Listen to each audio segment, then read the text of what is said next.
Hey, School on a Mission listeners. We know that you're passionate about leading the next generation, and we've got just the thing for you. The Next Gen Leadership Insider is your weekly go-to for leadership inspiration, featuring blogs, podcasts, and next generation insights. Plus, you'll get real-world stories of how these ideas are reshaping schools and organizations like yours. Don't miss out. Sign up today using the link in our show notes. Now, let's jump into today's episode.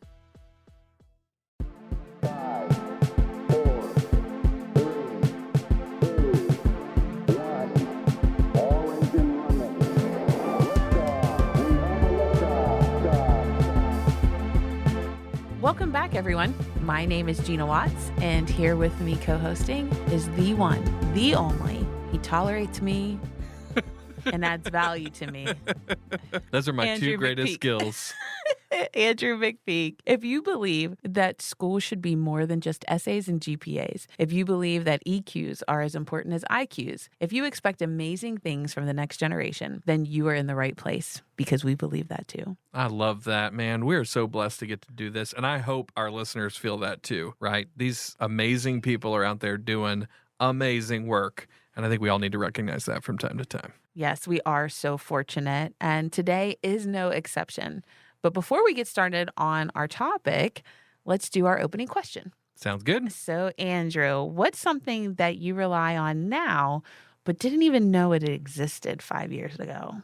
Well, there's a lot of things that could fit in this category because our world's changing so fast. Right. But obviously your mind goes right to technologies and things that you use, AI and all those things. But, one of the things that I use pretty much daily that I did not know existed 5 years ago were apps that can help kind of capture quotes from books and articles and things that you read and kind of like categorize Fancy. them. So there's one app that I use called Readwise, which if you're not using it, it's brilliant. But I mean, like, as you're reading your Kindle, if you highlight something, it automatically shares it with Readwise, and then it automatically organizes it where you can go find it later. And if you're a writer like I am, or a speaker or whatever, like if you want to use these things, then to have them in a database that's searchable is amazing. So Readwise, you got to check it out. I know. You gave them a I'm an commercial and evangelist everything. for Readwise. I've gotten so many people on it. So I think I might. Jeesh. All right. What's your answer, Gina? Okay. So my answer is,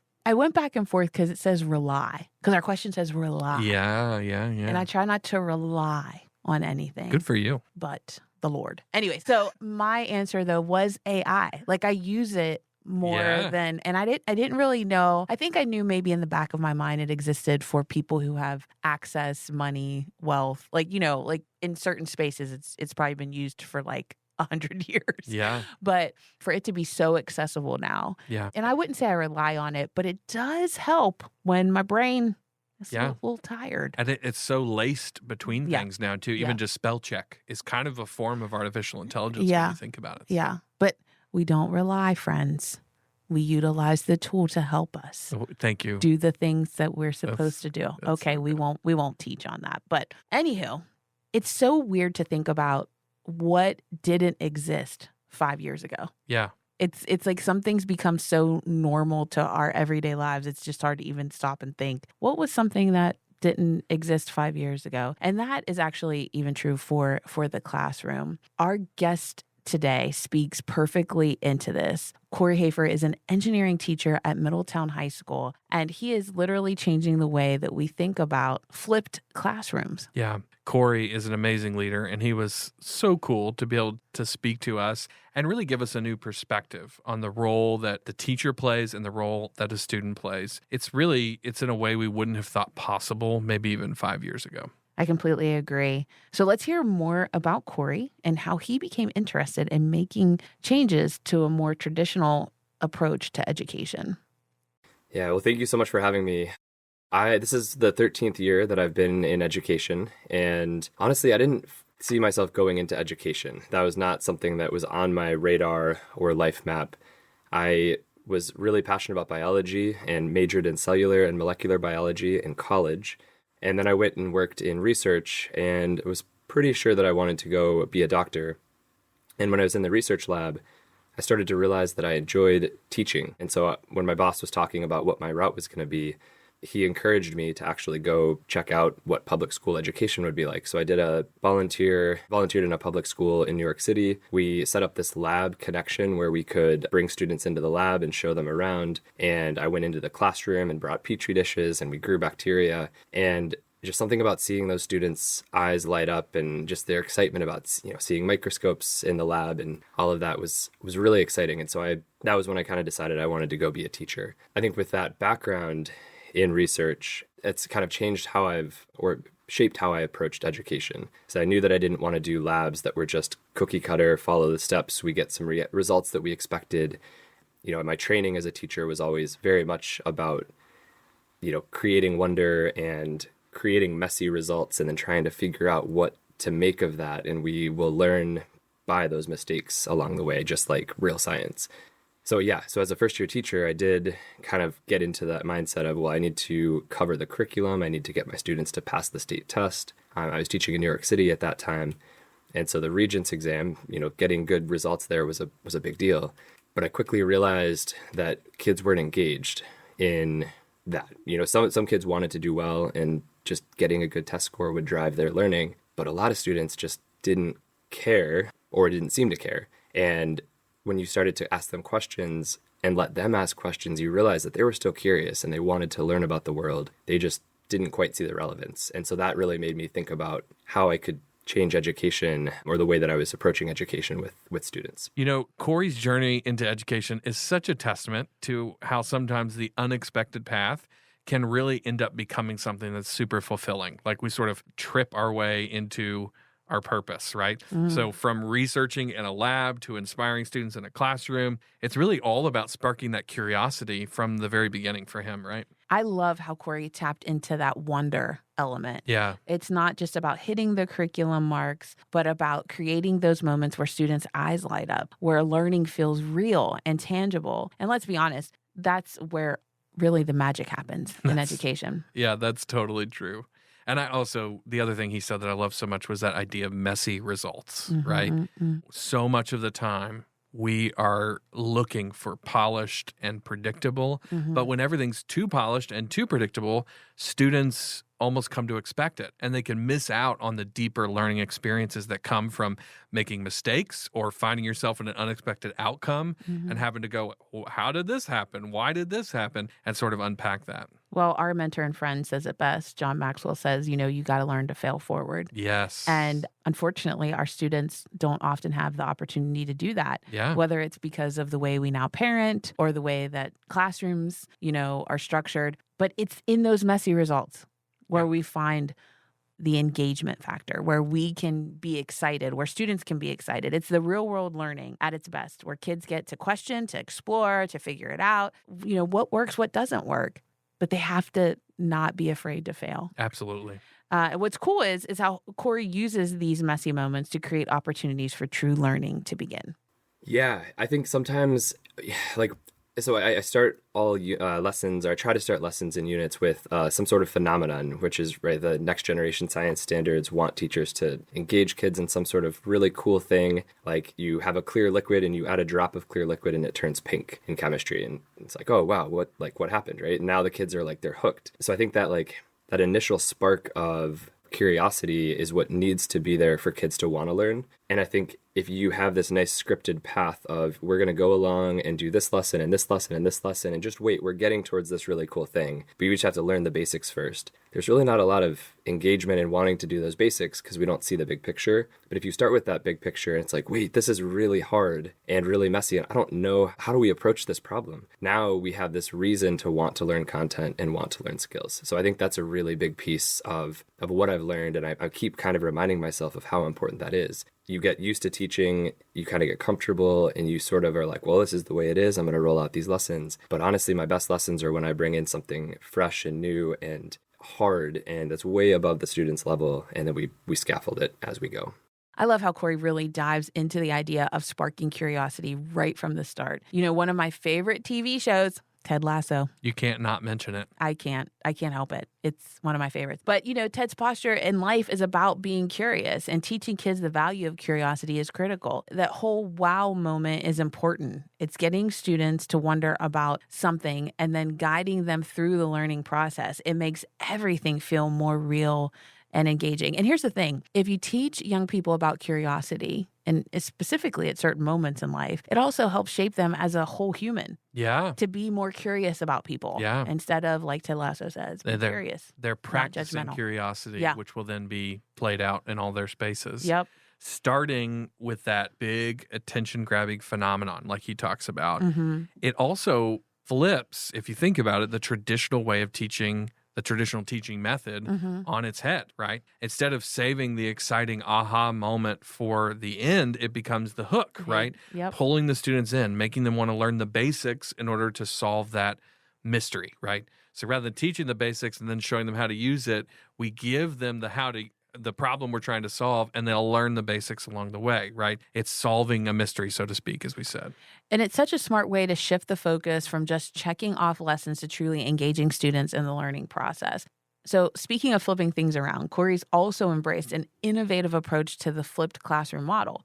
I'm curious how technology plays a role in all of that and how it's transformed his instruction. Yeah, in fact, this was the reason we wanted to talk to Cory, right? He's using a strategy that's now about 30 years old, this idea of flipping the classroom, but he's putting a new innovative spin on it by using technology that we could only have dreamed about 30 years ago when the flipped classroom was first invented. Yeah. So, I guess it's interesting because the flipped classroom, I loved the idea when I heard about it because it's like, okay, well, let's use class time for labs and activities and getting students to talk. But I realized in my first few years teaching that not a lot of my students were doing homework. And so if I truly just said, hey, here's all the content you need and you can learn that at home and then you can bring questions in, well, not all the students were doing that. And so we then had to figure out how to catch that up. And when you start talking to students, there's all kinds of reasons why they're not doing homework. Sometimes they just simply don't know how to get started. Sometimes they lack the motivation, and that's frustrating, but also that's real, and we have to meet them where they are. And then obviously some students have different backgrounds. And so I started viewing that idea of a flipped classroom as not really being feasible with all of my students, especially with large classes. So in my mind, it's kind of like flipping the classroom is let's use... It's almost like starting at the end, like with that phenomenon. That's kind of how I'm flipping it is we're flipping the order that we're teaching stuff in. So you engage them in that problem. As we start to learn skills and figure out where we want to go, not all students are going to need the same things. Like let's take computer-aided design as an example. So I am teaching students how to 3D model. And some students, you can give them the software and show them a couple of things, and then they can kind of run with it. And then actually they're teaching me by day 2. Hey, Mr. Hafer, look at what I just found. And then you have other students who have a really hard time getting started. So if I were to teach computer-aided design or CAD by just saying, hey, all class sit down and watch me do this thing, right? Some of them are going to miss the clicks. They're not going to be paying attention. Some of them might not need to see it. So for me, if I record a quick screencast of here's some basics, here's how you sketch, here's how you extrude, now students can watch those, or they can not watch them if they don't want to. They can kind of learn at their own pace. And now it frees me up to go around and find that student who's struggling and give them the little push, or see a student who's doing really well and have that student go connect with one who's struggling. So now I actually have multiple teachers in the room and we can learn more efficiently. And then I can go find that student who has their head down and they're not willing to engage. And I can start to build that connection and help that student realize, hey, what we're learning could probably help you, so let's talk about where you want to go. I have a student right now who really is interested in business and wants to own a business, but he won't engage in my class. And when we started thinking about what are the skills you need to be in a business and operate your own business, the Google Sheets skills that we're learning, the CAD, maybe he's not going to 3D model for his life, but the computational thinking is going to be key, right? And so to me, that flipped classroom becomes powerful of, there's so many good resources out there and videos, we can make our own screencasts. The power of the teacher, I think, is building that connection and elevating each student to where they need to be. Yeah, absolutely. And I think that's interesting because those words informer and commander, they kind of are it's that you have this authority as the teacher, and so you all need to do what I say because. And there's a lot of extrinsic motivation that we've built into our education system, right? And this might go on a tangent that we don't want to go on, but grades are a perfect example of that extrinsic motivation. You need to do this because you want to get an A, and you want to get an A because you want to go to college, and colleges want that A, and You want, like, so if we've built in that carrot, and we've forgotten about, or we don't even give kids the opportunity to think about, why are we actually here? We're not here for a grade. We're here to learn. We're here to explore that curiosity. And so if you're an interpreter or a consultant, it kind of shifts that power. The students are the ones doing the thinking. They're the ones who are driving their learning, and we're there to kind of help, maybe nudge them a little bit as we need to. So I do think that's really important.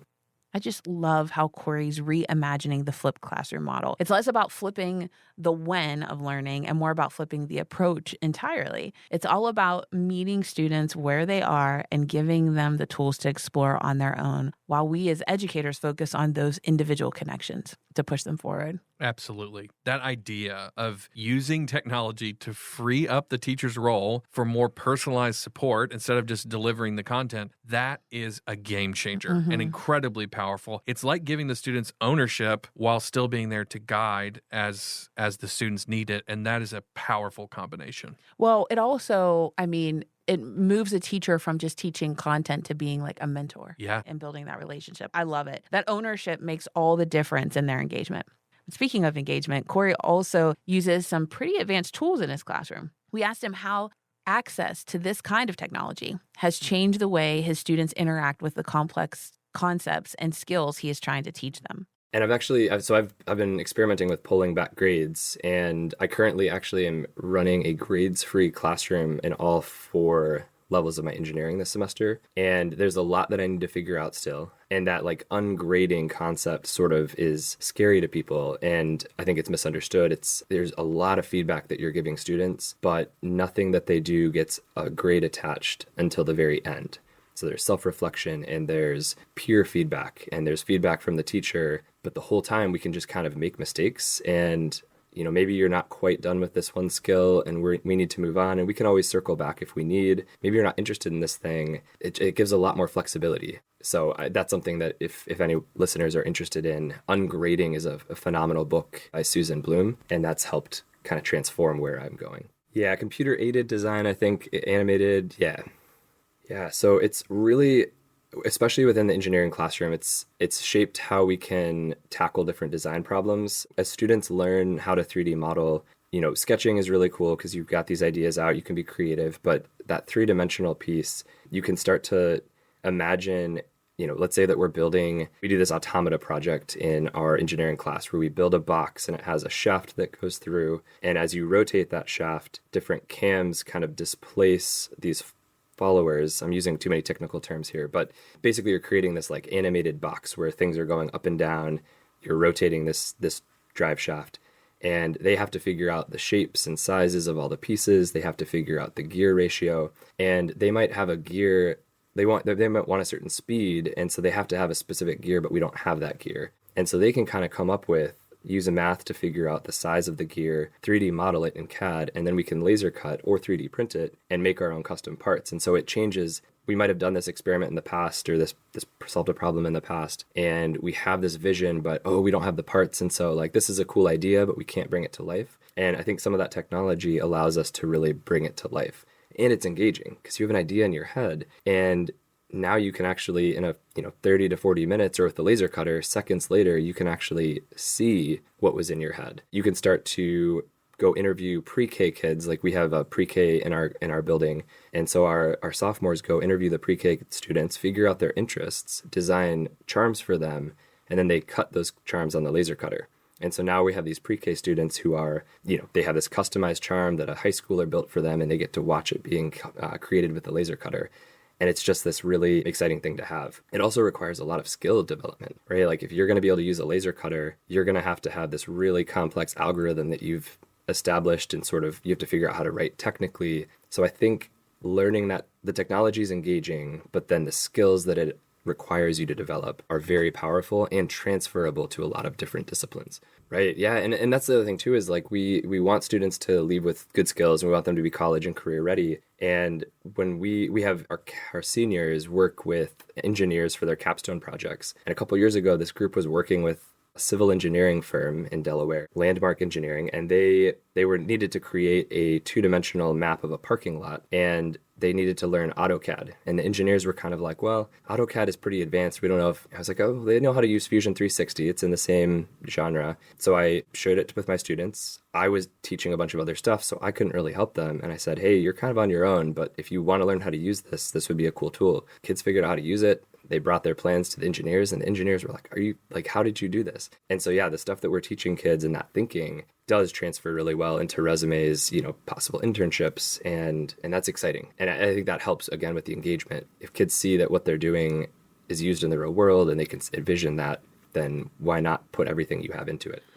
Hearing Cory talk about how students can bring their creative ideas to life through 3D modeling and laser cutting really makes me think about the power of hands-on learning. There's something incredible about seeing an idea go from a sketch to a tangible object. And it's amazing how that kind of engagement boosts both learning and excitement in the classroom. Absolutely. It's like the difference between just learning a theory versus actually applying that theory, right?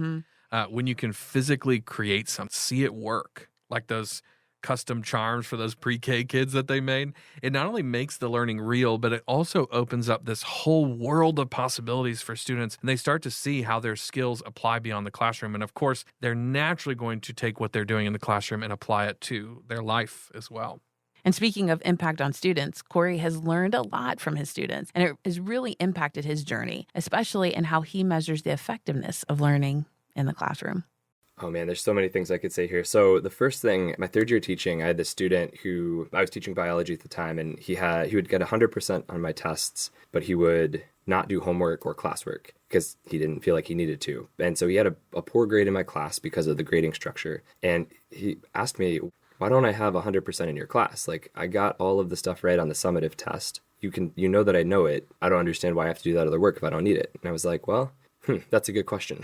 And so like those are the kinds of things that, like, that one in particular really pushed me down this path of exploration, made me realize that there's a lot of stuff we think we know, or, we just sort of assume is best practice. Like, I'd never experienced an ungraded classroom before, so I was never going to do that. But listening to the students and those questions drives my kind of learning and my desire to ask, well, how can we do this maybe better, or better represent what students need? So that was a really, really fun one. I get so many questions from students every day that help me learn. And I think the most exciting thing, an example of recently, 5 years ago, I switched to engineering. Prior to that, I taught biology, chemistry, forensics, but I never taught engineering. And so I didn't know how to code. I didn't even know what coding was. I'd heard it, it sounded fancy, didn't have any concept of what that was. I didn't know what computer-aided design was. And so, like, I'm not an expert coder. I'm a very, very novice coder, but I can teach students the basics. And then they, again, a couple of days later, some of them are like way more advanced than me. And so that's really exciting, is like, teaching has helped me remember that I am a continual learner. And so I'll sit down and learn stuff from my students and collaborate with them. And I really, like, if you walk into my class, you're going to sort of, besides the fact that I have a beard, you're not going to really know where I am, because I'm going to be at a table with students, probably learning from students, which is interesting to think about. Teaching is the best learning. So if I want my students to learn, I need them to teach. That's been a big thing, a big way that I've shifted my thinking about CAD and laser cutting and 3D printing and all of this advanced stuff that we're teaching kids. I can't really teach, and I guess the flipped classroom is like, I can't teach 28 students these skills. I really need some of those 28 students to start teaching each other. And so one thing that has made me see things differently is, again, engaging those students as teachers and encouraging that collaborative environment has allowed me to really transform the room. The other day I was 3 minutes late to class. I was in my office working and planning for the day, and the bell rang, and I was like, all right, I'll wait for announcements. And then the announcements didn't come on. And I was like, all right, I need to go next door. So I went into my classroom, and my students were already leading class. And so, yeah, that was a really cool moment to just realize, like, when you can get those kids to have that intrinsic motivation, they do want to keep learning. I just love how that one student's question impacted Cory's journey. It really shows how much we can learn from students and how their curiosity can push us to rethink traditional structures in education. Yeah, absolutely. It's that openness, man. Openness to a student's input that can really transform the classrooms and the classroom environment. And it's amazing, Cory not only listens, but also adapts and grows from these experiences. He's asking questions of himself, challenging his own assumptions. And keep in mind, he's the expert in the room, right? It just makes me wonder, with all these diverse students in the classroom, all the different perspectives that they're bringing, how Cory encourages all those different perspectives. And how does he create a space where students feel comfortable asking questions and exploring new ideas? So I have to first say that it is really hard. And yeah, and you have to just keep trying. That's like, honestly, the number one thing is you just have to keep trying. And if you show the students that you care and you're persistent, then eventually it will probably work. You also have to show them that you believe in it. So, I have a freshman class this year, and so we're 6 weeks into the semester, and I think finally they're starting to buy in. So I've been like working really hard for 5 weeks, feeling like an absolute failure. Like I do restorative practices in my classroom, and it's like, to me, it's a philosophy that underpins everything we want to do as leaders. Like all of the stuff about giving up power and working with the students, that's restorative practices. But I start off with the circle, so day one, we'll start in a circle. The circle is a perfect example of giving up my power. I'm not in front of the class, I'm part of the circle. And I tell them that on day one, this is our classroom. I'm here to help you learn. Your learning is super important. Learning is fun. It's hard. It's challenging. It's full of mistakes. Let's embrace that, and let's work together to help each other. So like setting that tone on day one, but then, we'll go around and like share something in circle. And that first day was so painful because most of the freshmen were kind of like laughing and, turning their backs, and some of them aren't even in circle, and some of them are talking, and one of them picks up a cell phone, and there's all kinds of like behavioral things that they sort of they have to buy into wanting to be there. And again, that idea of a commander, whatever, I can't just command a freshman to join our circle and be comfortable. I'm gonna have to be patient. It's taken about 5 weeks to do that. Every time that they're not meeting that expectation, I, remind them of, hey, we're missing out on an opportunity to learn. Like I'm talking up here and you're over there kind of shouting, or like I'm asking you to do this and you're not doing that, and like what's going on, do you agree that this vision makes sense, right? Like I want all of you to be able to learn and be curious and explore your passions and get to a meaningful life someday.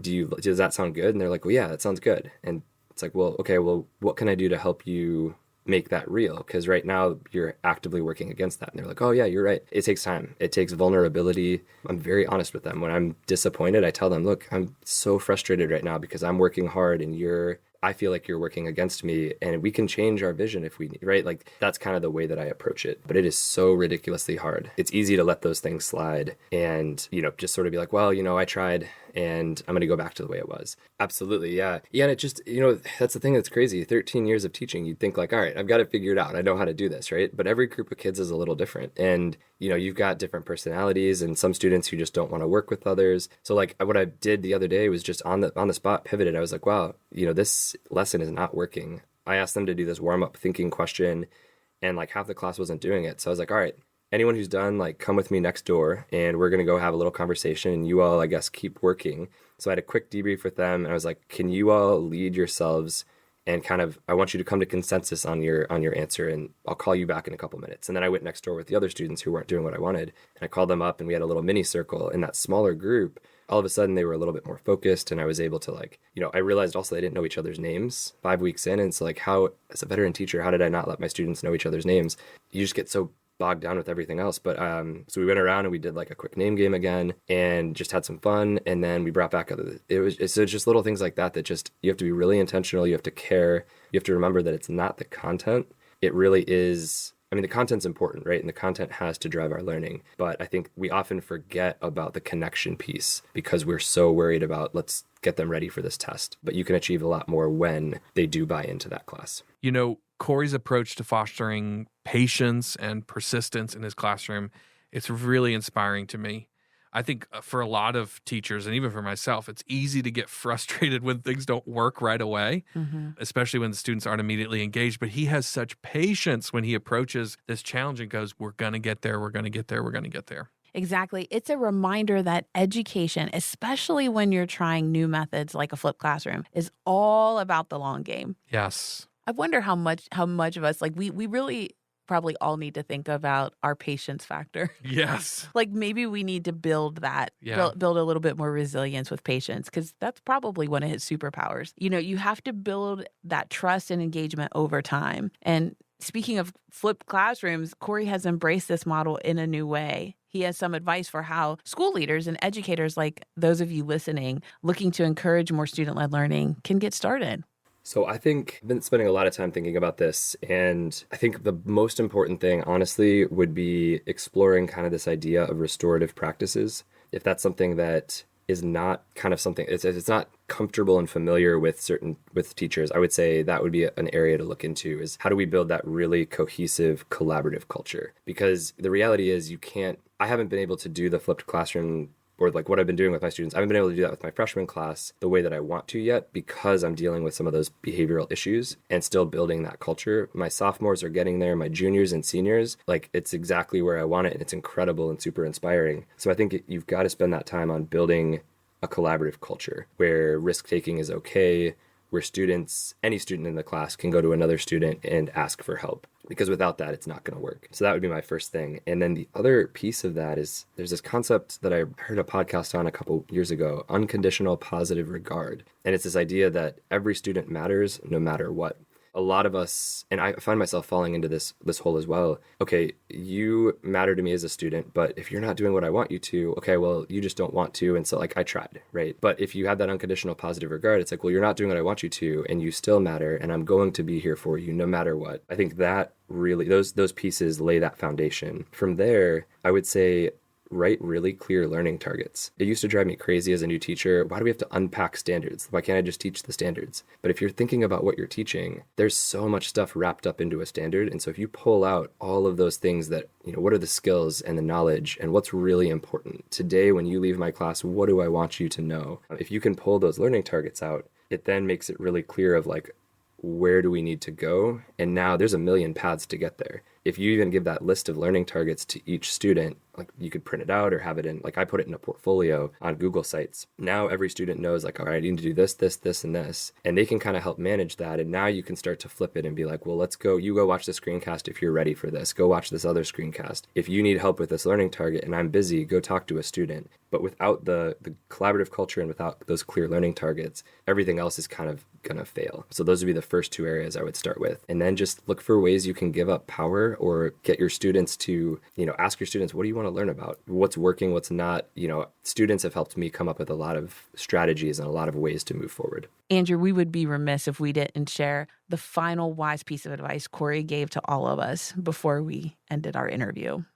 Absolutely. Yeah. And this is where, I love that you said like not all teachers. And I think so often in public education, we kind of get the misconception that there are like a lot of bad teachers out there, a lot of teachers that don't care, right? And that's just not true. When you really start to talk to teachers and you find a teacher who maybe you're not inspired by or they seem burned out, there's a reason why that teacher is burned out. And I think a lot of the times is we don't want to be wrong. It's scary to be wrong and it's scary to give up our power. And everything I've been talking about and where I've kind of learned is that as a teacher, the more power you give up, the more power you actually have over your class, which is weird and doesn't make sense, except when you start to do it, you realize it's true, right? If I go in and I'm like, hey, y'all, I don't know how to code very well, right? I don't know the answer to the question you're going to ask, but I can help you learn it and find it. You shift that power to them, and it's okay to not know. I think, to all of you listening, especially, maybe newer teachers, you do not have to have the answer to every question. And I think that's a really powerful thing to remember. Wow. This was such an incredible conversation.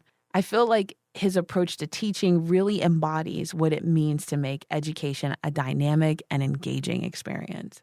Yeah, there is so much we can learn from teachers like Cory who are pushing boundaries and really making an impact in their classrooms. I know there are teachers like him all over the place doing flipped classrooms and project-based learning and all the things that he's doing, but it's just inspiring every time I meet one of them. And it reminds all of us that education is about evolving, it's about experimenting, and it's about finding what works best for the sake of students.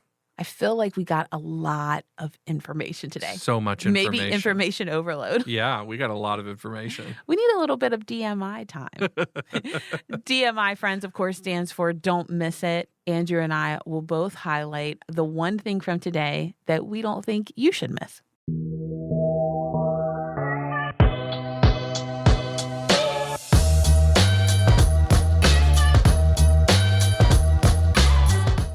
Okay, so Gina, what's the one thing you would say our listeners don't need to miss from today's conversation? Well, I think it was said in multiple ways, but for me, It's the whole idea of Cory's superpower is patience. Yeah. It's literally patience. I think in a culture where, especially with us talking about technology this season, I think in a culture where we emphasize like quick efficiency, like getting things done, moving forward, responding rapidly, Cory is like, no, we need to figure it out. We need to problem solve. We need to be responsive in creative ways. It needs to be messy sometimes. Yeah. And he gives young people space to explore and learn. And so I think if we could build up our superpower of patience, like Cory, that would be one of my main takeaways for today. How about you? Yeah, you saw the way, just to comment on what you said, you saw the way he thinks about it. Yeah. I'm working on my freshmen. My sophomores are getting there. My juniors and seniors are where I want them to be. Yeah. He's literally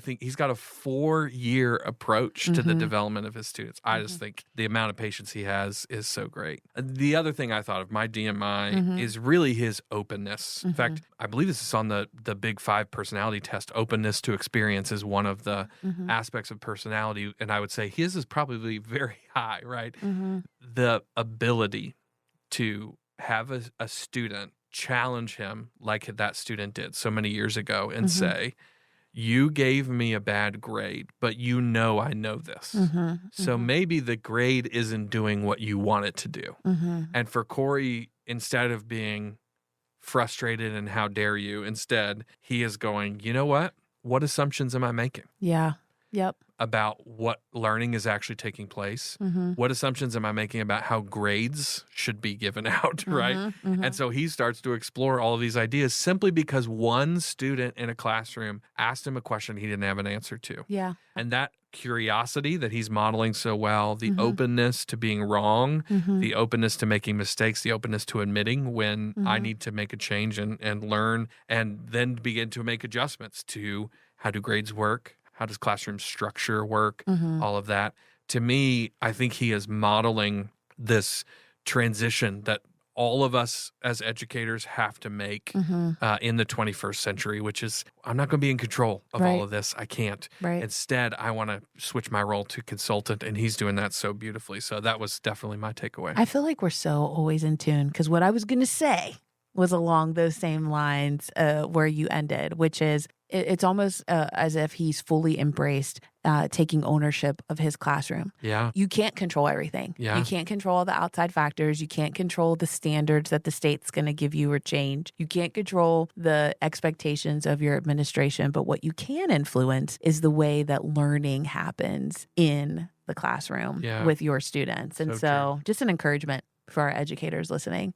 Take control of what you can. I love it. I love it. This was a good episode. It was. It was really good. If we say so ourselves. If we say so. Yeah.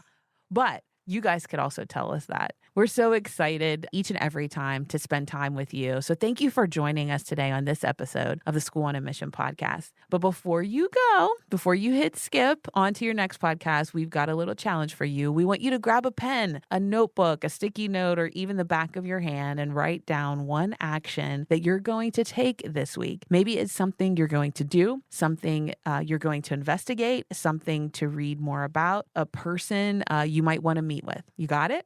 Perfect. Now DM us with your action step. Let us know what you're going to do this week to take action. We can't wait to see what awesome things that you're up to. Until next time, stay curious, stay bold, and keep leading your school on a mission.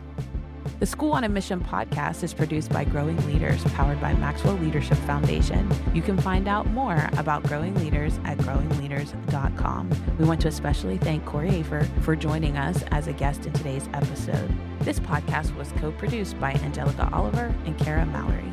To find out more about the School on a Mission podcast, head over to schoolonamissionpodcast.com.